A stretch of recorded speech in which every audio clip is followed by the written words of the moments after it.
Hi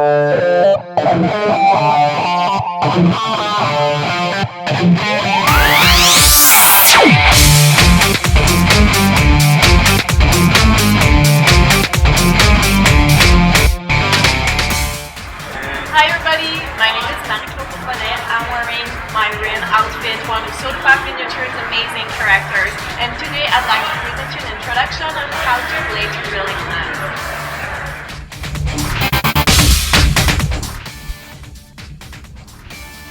Today we'll look at how Relic Knights plays. Here's the Esper deck, the diceless gameplay mechanic that uses 6 different types of power to fuel a model's abilities and actions. In Relic Knights, a player uses point values to build and deploy their chosen army, otherwise called a cadre. The cadre's unit cards are placed in the dashboard, the order in which models are activated in alternating the player method. Starting with the first character in the lineup on the left, the no player will be activating their Hounded Mizuki, which will slide down the dashboard to create an empty slot in the ready pool, which is then immediately filled with a unit selected from the remaining idle pool. When activated, a unit has a movement statistic. In this case, the Hound, with an 8-inch movement, is going to attack, charging at this Shattered Sword Knight.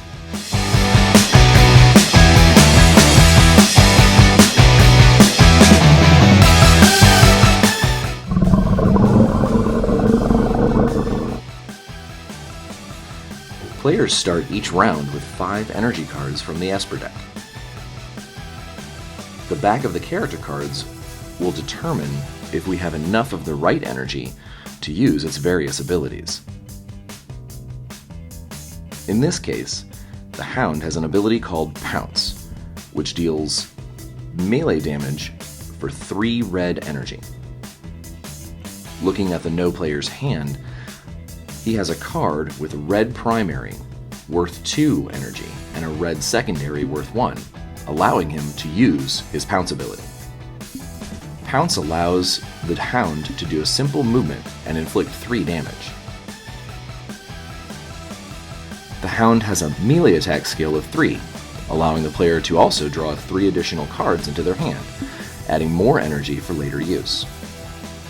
Now we see if the Hound's opponent has any defensive actions they'd like to activate. Looking at the card of the Sword Guard, it has the defensive ability Shield Wall. This ability is a block that requires 3 blue and 2 green Esper, which he does in fact have in his hand. Shield Wall is called a Tier 1 block, which stops all incoming damage from ever happening. The energy is played and then discarded, and the attack is foiled. At the end of the character's turn, the Hound in this case has a follow-on movement of 4 inches. In Relic Knights, we emulate anime and manga with lots of fast movement. The follow-on movement happens after the action takes place, allowing the Hound to disengage and seek cover, showing how he gates around the table fighting all the way. The character is fully activated, so the no player looks at his extra cards, any of those above 5, discards them, or draws up to 5 if needs be. Then the turn and the next activation goes to his opponent. The opponent then does the same turn for his next activation, drawing up to 5 cards if some were used for defensive abilities, before moving his first character into the active slot on his dashboard, filling the new empty slot from his idle units as normal. Leading with the Sword Guard, whose 6-inch movement will bring him back to base contact with the Hound, the Knight's ability, Sword Strike, requires 2 blue energy to act. The Hound's defensive 2 allows the no player to draw 2 cards before looking at his potential defensive abilities, which he has none. The Hound cannot, unfortunately, avoid this attack.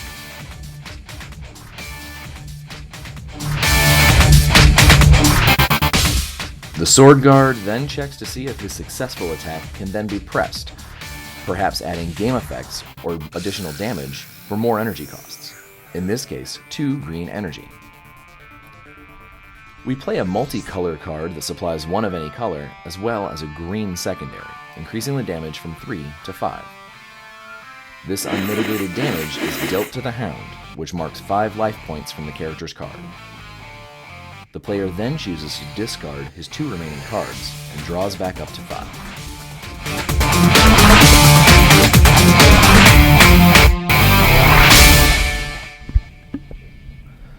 Let's look at what Esper cards really mean, as it is the most important resource in the entire game. Your hand can contain energy from 6 colors of Esper, and some additional cards, using these to fuel spells and special abilities for your characters. Most cards have a primary and secondary suit represented by a color and a symbol. The primary Esper grants up to 2 power of that type when it's played, while the secondary Esper only is worth 1. Only one type can be selected when a card is played. Thus, an ability requiring 1 purple and 2 blue Esper could be played with 1 card being played for the blue primary for its 2, and another card played for a secondary purple 1. Any unused Esper has no effect on the gameplay. Your hand can also wield Void cards.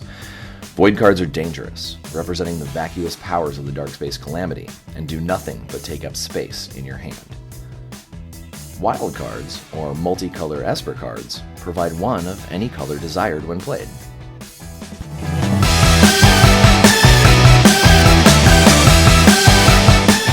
Each Relic Knight cadre features powerful characters leading it into battle.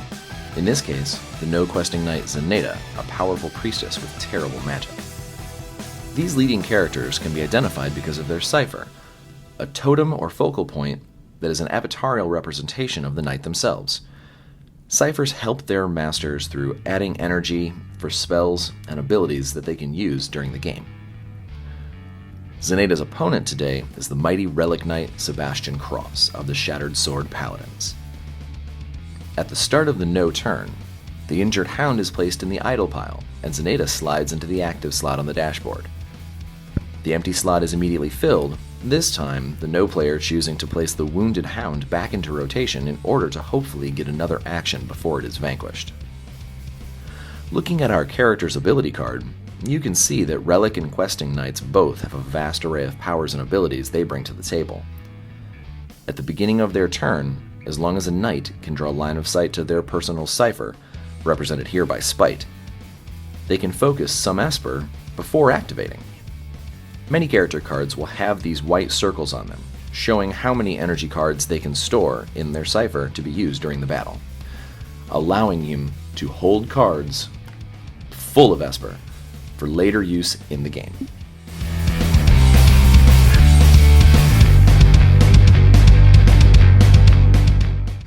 Some Relic Knights models do not rely solely on themselves in battle. In this case, the No Beastmaster has the Link ability with any beast in the No cadre. Once activated, the Beastmaster will move and take his action as normal. In this case, a melee strike against the Sword Guard, which takes him out of play and removes his card from the battle completely.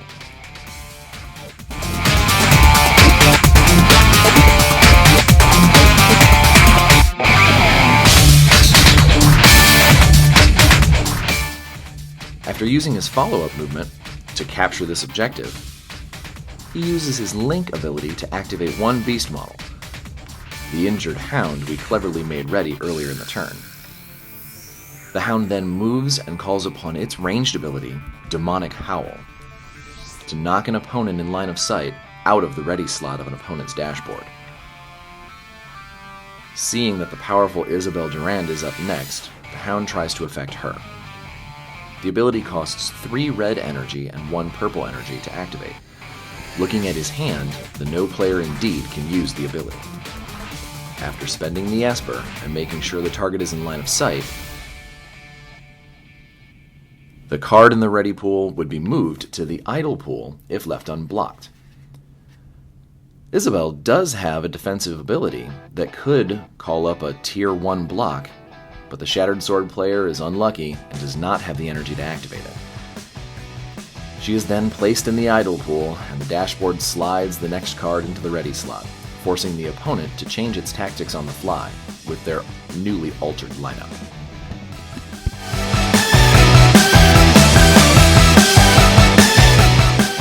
Relic Knights is also a game of epic characters and heroic actions. Even though sometimes when the chips are down and things are looking really bad, as you see here with the Shattered Sword Paladins being assaulted by the No, you're never completely out of the game.